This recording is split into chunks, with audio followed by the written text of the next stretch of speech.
The airport was loud, crowded, and alive, but for Daniel Cross, it felt painfully silent. Sitting alone on a cold metal bench, dressed in a flawless black suit that screamed success, he stared at the floor like a man who had nowhere left to go.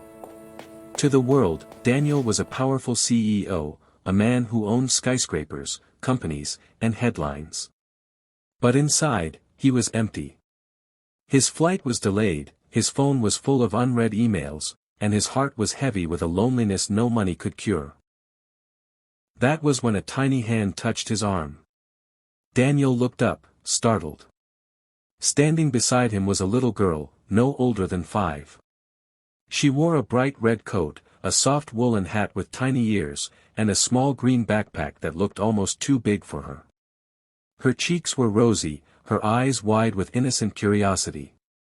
She studied his face carefully, as if trying to solve a puzzle. "Are you lost too, mister?" she asked softly. The question hit him harder than any boardroom battle ever had. Daniel forced a small smile. "No. I'm just waiting," he replied. The girl tilted her head. "Waiting for who?" He paused. He didn't know the answer. Waiting for a flight? For a meeting? Or for a life that somehow slipped away while he was busy becoming successful? Before he could respond, the girl climbed onto the seat next to him without asking permission. "I'm Lily," she said cheerfully. "My mommy went to get coffee. She said not to talk to strangers, but you look sad, not dangerous." Daniel let out a quiet laugh, the first real one he'd had in months. "I'm Daniel," he said. They sat in silence for a moment, watching people rush past with suitcases and tired faces. Lily swung her legs, humming softly. "My daddy used to sit like you," she suddenly said. Daniel turned toward her. "He did?" She nodded. "Always working. Always on his phone. He said he was doing it for us." Her smile faded just a little. "But he missed my birthdays. And then he stopped coming home." Daniel felt a tightness in his chest. He didn't ask questions. He didn't need to. Some stories explain themselves. "I think he got lost," Lily added. "Not in an airport. In his heart." Daniel swallowed hard. Those words felt uncomfortably familiar.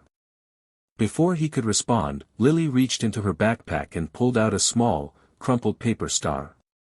"I give this to people who look lonely," she said, placing it gently in his palm. "It helps them find their way." Daniel stared at the paper star, his hands trembling slightly. No award, no deal, no luxury gift had ever made him feel like this. "Thank you," he whispered. At that moment, a woman rushed toward them, relief washing over her face. "Lily. I told you to stay right here." "I did, Mommy," Lily said proudly. "I just helped him." The woman looked at Daniel apologetically. "I'm so sorry. She talks to everyone." Daniel shook his head. "No, she helped me more than she knows." As they walked away, Lily turned back and waved. "Don't stay lost, okay, mister." Daniel watched until they disappeared into the crowd. Minutes later, his phone buzzed. A message from his assistant about another emergency meeting. For the first time, he didn't reply. Instead, he folded the paper star carefully and placed it in his pocket.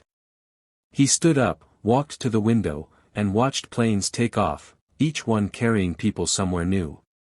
Somewhere hopeful. Daniel realized something then. He wasn't waiting for a flight. He was waiting for a reminder of who he used to be. And it came, from a little girl in a red coat who asked a simple question that changed everything. Was he lost? Maybe. But for the first time in years, he finally knew how to find his way back.